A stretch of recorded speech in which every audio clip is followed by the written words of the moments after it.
Hello friends, welcome to Sitaram IAS YouTube channel. Today we will discuss Pradhan Mantri Kaushal विकास योजना, जो कि आपकी इकोनॉमी सेक्टर सेक्शन का 8th पॉइंट होगा, 8th टॉपिक होगा। यहाँ पे देखना है कि एक स्टैंडिंग कमेटी, जो कि आप जानते हैं पॉलिटी सेक्शन में रिवाइज भी किया होगा, कई बार देखा होगा।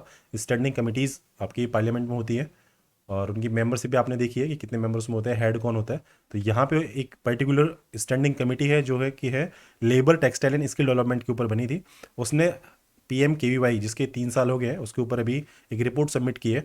तो आपको देखना है कि स्किल डेवलपमेंट जो सेगमेंट क्यों इंपॉर्टेंट है, क्योंकि इकोनॉमी के इंडस्ट्रियल जो आपका सेक्टर है, सेकेंडरी आपका जो सेक्टर ऑफ इकोनॉमी है, उसमें बहुत ज़्यादा रोल कंट्रीब्यूट करता है। और यहाँ पे जो प्रधानमंत्री कौशल विकास योजना को जो इम्प्लीमेंट किया था, वो आपका काम किया था स्किलिंग के लिए। 3 चीज़ थी, स्किलिंग, एक दूसरी थी अप स्किलिंग, और एक आपकी थर्ड थी री स्किलिंग। ठीक है, तो इन तीनों चीज़ों पे फोकस किया गया था प्रधानमंत्री कौशल विकास योजना में। तो यहाँ पे हम देख लेते हैं कि इस योजना को इम्प्लीमेंट किसने किया, क्योंकि यदि आप देखो आगे जाके ब्यूरोक्रेट बनी रहे हैं, बनेंगे ही, तो आपको मालूम होना चाहिए कौन सी मिनिस्ट्री इसको रेगुलेट करती है। तो एक पर्टिकुलर डिपार्टमेंट है जो आपका नेशनल स्किल डेवलपमेंट कॉर्पोरेशन, जिसको बोलते हैं NSDC, और ये आता है आपका ministry of skill development and entrepreneurship, और जिसको शॉर्ट में बोलेंगे MSDE। तो ये तो हुआ आपका एक पर्टिकुलर टॉपिक के इंट्रोडक्शन के बारे में। आगे चलते हैं, स्किल डेवलपमेंट के ऊपर पर्टिकुलर बात करेंगे। तो इसमें दो तरीके से ये काम करती है। एक तो आपका सेंट्रली स्पॉन्सर्ड, सेंट्रली मैनेज्ड आपका इंप्लीमेंटेशन होता है इस पॉलिसी का। दूसरा है सेंट्रली स्पॉन्सर्ड और स्टेट मैनेज्ड। ठीक है, जिसमें स्टेट जो होते हैं वो पर्टिकुलरली उस स्कीम को मैनेज करते हैं, उसके पर्टिकुलर डिपार्टमेंट होते हैं। सेंट्रल गवर्नमेंट की तरफ से तो NSDC होता है, और स्टेट गवर्नमेंट की तरफ से आपके स्टेट स्किल डेवलपमेंट मिशन जो चल रहे हैं, उनके अंदर बजट एलोकेट किया जाता है और वहाँ से स्किल डेवलपमेंट का काम किया जाता है। PMKVY का आपका 3.0 जो था, उसका ऑब्जेक्टिव रहा है कि एक ऐसा इकोसिस्टम क्रिएट करना है यूथ के लिए, ताकि उनके लिए एक इन्फॉर्म्ड चॉइसेस अवेलेबल हो सके स्किलिंग प्रोवाइड करने के लिए। इसके साथ में कुछ सपोर्ट होना चाहिए यूथ को स्किल ट्रेनिंग और सर्टिफिकेशन के लिए। और इसी के साथ कुछ स्किल सेंटर बनाए गए जिन्हें बोलते हैं सस्टेनेबल स्किल सेंटर, उनको प्रमोट किया जाए और प्राइवेट सेक्टर का पार्टिसिपेशन भी वहाँ पे एक इंपॉर्टेंट रोल प्ले करे सस्टेनेबल स्किल सेंटर्स में। इससे ये डेटा दिया है कि 8 लाख यूथ को इससे काफ़ी बेनिफिट हुआ है। ये डेटा आपको याद रखने की जरूरत नहीं है। ठीक है, हाँ, यदि इसकी इसकी वजह से पर्टिकुलर इंडस्ट्रियल सेक्टर में ग्रोथ कुछ अटेन हुई हो, तो वो डेटा आपको याद रखने लायक है। बाकी 8 लाख यूथ ने इसको बेनिफिट हुआ था, ऐसा कोई काम नहीं कि आगे जाके आपको पता चलेगा कि इसमें बेनिफिट हुआ है, मतलब उनको सर्टिफिकेट तो मिला है, लेकिन उनका जो एम्प्लॉयमेंट है, उनका जो प्लेसमेंट है, वो रेट बहुत कम है। तो ये डेटा आप नहीं लिखें तो बहुत बढ़िया रहेगा। इसके साथ में ऑब्जेक्टिव क्या है, तो एक इनेबल करना है large number of Indian youth को, ताकि उन्हें इंडस्ट्री लेवल की, इंडस्ट्री से रिलेवेंट रिलेटेड आपको स्किल ट्रेनिंग मिल सके।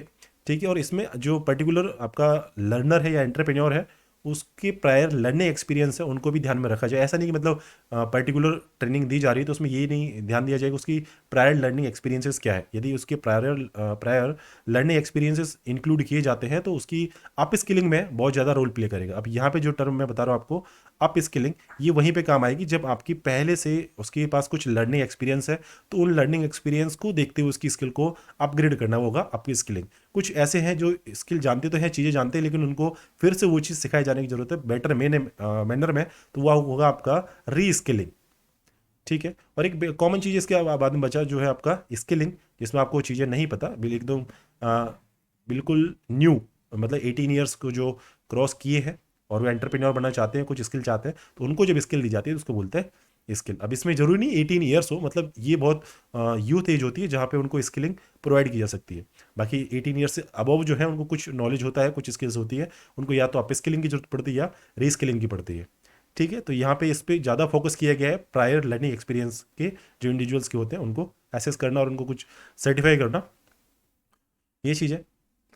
इसमें कुछ चैलेंज है, देखो ये इसमें एक पर्टिकुलर, यदि आप स्किल के ऊपर एक मेंस में क्वेश्चन नहीं आने वाला, स्किल से रिलेटेड इकोनॉमिक ग्रोथ है, इकोनॉमिक डेवलपमेंट है, ऐसी चीज़ में उसको इंक्लूड करके क्वेश्चन पूछा जा सकता है। तो ये एग्जांपल आप याद रख लें, नागालैंड और कश्मीर में जो आर्टिसंस हैं ट्रेडिशनल क्राफ्ट में, वीवर्स हैं, उनको यहाँ पे कुछ इनिशिएटिव लिए गए थे, और जो कस्टमाइज आपकी जो क्रैश कोर्स प्रोग्राम है कोविड वॉरियर्स के लिए, वो किए गए। तो ये आप याद रखें, triple C P customized crash course program, जो आपके कोविड वॉरियर्स के लिए थे, और एक अप स्किलिंग प्रोग्राम था आपके नागालैंड और कश्मीर के ट्रेडिशनल क्राफ्ट्स के लिए। तो ये दो एग्जांपल याद रखिए, इस न्यूज़ में आपको इतना ही निचोड़ निकालना है, बाकी चीज़ आपको मेनली पता है, तो इस पर ज़्यादा टाइम वेस्ट नहीं करना है, बस आपको रिवाइज कर लेना है कि हाँ ये चीज़ें इससे हुई है।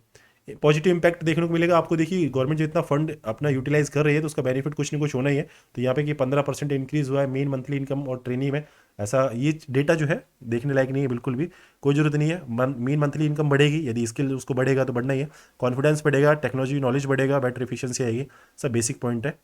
बट जो परसेंटेज में डेटा लिखा हुआ है उसको लिखने की जरूरत नहीं है, ये कहीं ना कहीं आपको मिल जाएगा, इकोनॉमिक सर्वे में आएगा उसमें पर्टिकुलर मिल जाएगा कि हाँ कितना परसेंट ग्रोथ हुआ, तो वो याद भी रह सकता है, ये इधर याद रहने वाला डेटा नहीं है।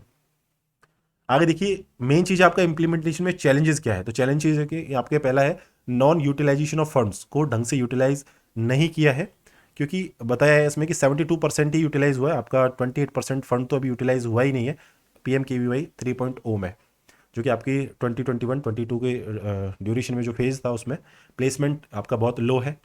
इसका मतलब जो हमने कहा था कि 8 लाख जो आपके पर्सन है उनको बेनिफिट हुआ है, तो बेनिफिट उनको हुआ मतलब उनको सर्टिफिकेट मिल गया, लेकिन उनका जो प्लेसमेंट है वो सिर्फ 8% है। तो 8% 8 लाख का कितना होता है, कुछ भी नहीं होता, मतलब वो बेसिक नॉलेज भी लेके आते हैं तो भी 8% प्लेसमेंट हो जाता है।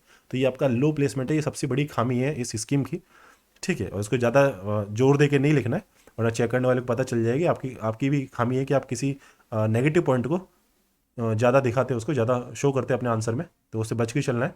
साथ में एक असीम पोर्टल है जो आपके प्रीलिम्स में शायद एक बार पूछा हुआ है, और ये लिखने लायक भी चीज़ है, आपके नोट करने लायक चीज़ है। असीम पोर्टल, इसकी पुअर फंक्शनिंग है, और असीम पोर्टल का फुल फॉर्म है आपका आत्मनिर्भर skilled employer mapping portal. Mapping portal का मतलब ये है कि इसमें पूरा डेटा रहता है कि किसने इस पर रजिस्ट्रेशन लिया, किसका स्किलिंग प्रोग्राम में हिस्सा था, रोल किया उसने, और कितने का प्लेसमेंट हुआ, ये चीज़ें इस पर असीम पोर्टल पर रहती है। और इसके साथ में की कंपोनेंट आपके जो स्कीम के हैं ये देख लेना, मेंस में पर्टिकुलर क्वेश्चन है तो ही काम आना है, बाकी ये चीज़ें कोई काम नहीं आनी। और बेसिक चीज़ें हैं कि प्लेसमेंट होना चाहिए, ट्रेनिंग शॉर्ट होनी चाहिए, प्रायर आपकी लर्निंग उसका रिकॉग्निशन होना चाहिए, स्पेशल प्रोजेक्ट चलाए जाने चाहिए स्पेशल फील्ड्स में, और रोजगार मेला वगैरह चीज़ होना चाहिए, कंटिन्यूस मॉनिटरिंग होनी चाहिए, असेसमेंट प्लेसमेंट में असिस्टेंस होना चाहिए, और आपकी जो ब्रांडिंग और कम्युनिकेशन है वो एक स्टैंडर्ड वे में होनी चाहिए। ये है मेन चैलेंजेस आपके हैं, ये कि जो फंड्स रिलीज होते हैं स्टेट ट्रेजरी से उसमें डिले होता है, ट्रेनर्स जो है उनकी अवेलेबिलिटी नहीं है, क्योंकि शायद इसमें आपका फंड एलोकेशन लेट होता है, फंड एलोकेशन ठीक से नहीं होता है, तो इसमें आपका नॉन अवेलेबिलिटी है ट्रेनर्स की। इसके साथ में नॉन अवेलेबिलिटी है प्लेसमेंट पार्टनर्स की, कंपनियां का इसमें कम हिस्सा लेती है, पार्टिसिपेट कम करती है प्लेसमेंट के लिए। हाई डिपेंडेंसी है आपकी, हाई पेंडेंसी है असेसमेंट की विद सेक्टर स्किल काउंसिल्स के साथ में, पेमेंट्स में भी डिले होता है, और पेमेंट्स में डिले होगा तो कुछ इसमें स्कीम ऐसा भी होता है कि जो स्किल लेंगे, स्किल ट्रेनी जो होंगे उनको कुछ अमाउंट दिया जाता है ट्रेनिंग लेने के लिए, स्किल डेवलपमेंट के लिए, तो उसमें पेमेंट में भी काफ़ी डिले होता है, इस वजह से ये चीज़ें देखने को मिलती हैं। और इसी साथ में आपकी इसका जो फंक्शनल ऑनलाइन मैनेजमेंट सिस्टम है उसमें भी कुछ परेशानियाँ खामियाँ हैं, और जो 36 स्टेट और यूटी हैं उसमें से 15 जो स्टेट है उसी में ही फंक्शनल है, बाकी और स्टेट यूटी में ये फंक्शनल नहीं है, तो इसमें चैलेंज देखने को ये मिले हैं। कुछ और है जैसे आउटडेटेड स्किल्स है, करिकुलम और जो इसका ट्रेनिंग कोर्स है वो एक्चुअल इंडस्ट्री में क्या क्या रिक्वायरमेंट है उसके साथ में अलाइंड नहीं है, और इसकी प्रोसीजर जो है कॉम्प्लेक्स है, ड्रॉप आउट रेट काफ़ी है, लोग एडमिशन तो ले लेते हैं, रजिस्ट्रेशन करवा लेते हैं, लेकिन कंप्लीट फेज को नहीं कर पाते। लगभग 20% जो इसका है ड्रॉप आउट रेट है, मतलब 100 में से 20 लोग इसको ड्रॉप आउट कर देते हैं ज्वाइनिंग के बाद में, उसको कोर्स को कंप्लीट नहीं करते हैं।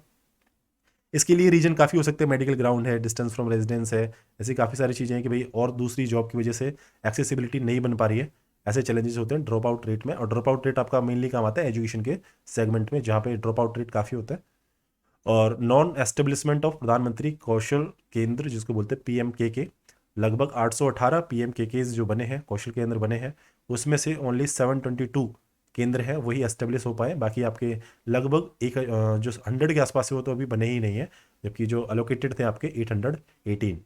इसके लिए काफ़ी रीजन होते हैं, इंफ्रास्ट्रक्चर जैसे नहीं है, कोविड लाइट ऑपरेशनल और फाइनेंशियल चैलेंजेस काफ़ी थे, रूरल अर्बन जो डिस्पैरिटी है वो भी देखने को मिलती है, क्योंकि ज़्यादातर जो सेंटर है आपके PMKVY के वो अर्बन एरियाज़ में कंसनट्रेटेड है, रूरल एरियाज़ में उनकी रीच नहीं है, तो जो आपके जो स्किल लेना चाहते हैं, स्किल ट्रेनी जो होते हैं वो उनमें इनरोल नहीं हो पाते हैं।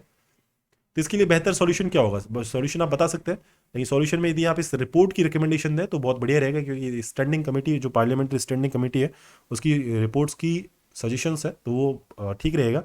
तो पहला आपका कि रेगुलर मॉनिटरिंग होनी चाहिए, स्ट्रिक्ट फॉलोअप एक्शन होना चाहिए। सेकंड है आपका कि सर्टिफिकेशन प्रोसेस जो है उसको मोर ट्रांसपेरेंट होना चाहिए, इफेक्टिव होना चाहिए। इसका मतलब आप समझ रहे हैं, इसका मतलब ये है कि भाई स्किल डेवलपमेंट के लिए रजिस्ट्रेशन हो जाता है, तो उसके बाद में जो रजिस्ट्रेशन जहाँ पे हुआ है वो सेंटर क्या होता है, काफ़ी इन ट्रांसपेरेंट वे में वो सर्टिफिकेट प्रोवाइड करवा देता है, और जो स्किल ट्रेनिंग जो होता है वहाँ पे अवेलेबल होता ही नहीं है। तो इन चीज़ों को ट्रांसपेरेंट होने की बहुत ज़्यादा जरूरत है करने की। थर्ड पॉइंट आपका कि नंबर ऑफ एम्प्लॉयर्स जो है रजिस्टर्ड है असीम पोर्टल पे, उसको और बढ़ाने की जरूरत है। क्लोजली मॉनिटर करें परफॉर्मेंस को स्टेट्स की, और उसके लिए आपको टाइमली और रेगुलर इंटरवेंशन की जरूरत होगी ताकि स्टेट अपनी परफॉर्मेंस को बेहतर कर सके। इसके साथ में टेंडम में वर्क करना होगा। आपके जो डिफ़ॉल्टिंग स्टेट हैं, यूटीज़ हैं, जो डिफ़ॉल्ट कर रहे हैं इसमें अपने जो अचीवमेंट को मेंटेन नहीं कर पा रहे, तो उनको उनके साथ मिलकर काम करने की ज़रूरत है। और ऑनलाइन मैनेजमेंट सिस्टम जो है उसको बेहतर बनाने की इसमें ज़रूरत है। इसके साथ में आइडेंटिफाई करना है ऐसे एरियाज़ को जहाँ पे मिनिस्ट्री इफेक्टिवली इंटरवीन कर सके और कुछ जो ड्रॉप आउट्स हो रहे हैं उसको रोकने में सपोर्ट कर सके। 7 पॉइंट इसमें आप रखें याद, तो वो है कि इंकरेज करना industry by in and contributing for skilling, जैसे कि आपका ट्रेनिंग इंफ्रास्ट्रक्चर को शेयर करना है, डिमांड के एग्रीगेशन बढ़ाना है। इसके साथ में ऑन जॉब ट्रेनिंग जो है, मतलब जॉब मिल जाए उसके बाद में उसको ट्रेनिंग दी जाए तो उस वो ज़्यादा बेहतर रहेगा स्किल डेवलपमेंट के लिए, क्योंकि एक जब जॉब मिल जाता है तो जॉब के साथ में जब ट्रेनिंग यदि होगी तो उससे एक बूस्ट मिलता है। और 8 पॉइंट आप याद रखें, एनहेंस करना है फ्लेक्सिबिलिटी को कोर्स करिकुलम में, क्योंकि इसमें आप चैलेंज अपनी देखा था अभी कि आउटडेटेड आपका पैटर्न है, तो आउटडेटेड को ठीक करना है, तो फ्लेक्सिबिलिटी उसमें कोर्सेज में बढ़ाने की जरूरत है। इसके साथ में आपको इंक्रीज करना इंडस्ट्री है, एस्टेब्लिशमेंट्स है, अदर एम्प्लॉयर है, ताकि वो पार्टिसिपेट कर सके। जैसे कि कुछ जॉब फेयर होते हैं, जॉब मेलाज जो होते हैं, अदर एम्प्लॉयमेंट अपॉर्चुनिटीज़ होती है, उसमें इंकरेजमेंट मिले। और लास्ट पॉइंट आपको यहाँ देखना है कि कुछ टारगेटेड प्रधानमंत्री कौशल केंद्र जो है उनके एस्टेब्लिशमेंट को इंश्योर करना है, इंफ्रास्ट्रक्चर अवेलेबल करवाने की ज़रूरत है, और उसके साथ में काफ़ी कॉपरेशन की भी इसमें ज़रूरत है। तो ये टॉपिक अपना कंप्लीट हुआ। बस आपको इसकी जो रिकमेंडेशंस जो है ना, कमेटी की रिकमेंडेशन, ये ज़्यादा इंपॉर्टेंट है, आप इनको लिख लें। और ज़रूरी नहीं कि आप इसको सिर्फ जो कहते जैसे इसको ज़रूरी नहीं कि आप स्किल डेवलपमेंट के फील्ड में ही इन रिकमेंडेशंस को लिखें। स्किल डेवलपमेंट के लिए जो ये रिकमेंडेशन है इनको किसी दूसरे सेगमेंट में अलाइन कर दें, ठीक है। तो आपका पॉइंट तो बन जाएगा कि हाँ, पार्लियामेंट स्टैंडिंग कमेटी थी आपकी, स्किल डेवलपमेंट के ऊपर उसकी रिपोर्ट आई थी, और वहाँ से आप इन पॉइंट्स को उस आंसर में लिख सकते हो, तो आपका एक वेटेज बढ़ जाता है। और ऐसे अपना टॉपिक खत्म होता है। वीडियो देखने के लिए आपको बहुत बहुत धन्यवाद। इस टॉपिक को आप कवर कर लें। नेक्स्ट वीडियो में हम जब करेंगे वो होगा अपना ड्राफ्ट कोल लॉजिस्टिक पॉलिसी 2022। ज़्यादा इंपॉर्टेंट नहीं है प्रीलिम्स के पर्सपेक्टिव से, ना ही मेंस के पर्सपेक्टिव से। ये आपका काम आ सकता है यदि किसी का ज्योग्राफी जो ऑप्शनल है, तो वहाँ पे आपका कोल लॉजिस्टिक पॉलिसी, क्योंकि आपका ये ट्रेड एंड जो ट्रांसपोर्ट है वहाँ पे भी काम आता है। इसके साथ में आपका जो नेचुरल रिसोर्सेज है उस सेगमेंट में भी ये टॉपिक आपको देखने को मिलेगा, तो ऐसा क्वेश्चन वहाँ पे बन सकता है। बाकी आपका जनरल जो जीएस के जो पेपर्स हैं उसमें ये ऐसा क्वेश्चन नहीं बनेगा, तो इसको थोड़ा सा देखेंगे। बाकी ऑप्शनल के जो टॉपिक्स होंगे वहाँ पे इसको कंप्लीटली कवर करेंगे। चलो ठीक है, अगली वीडियो मिलते हैं।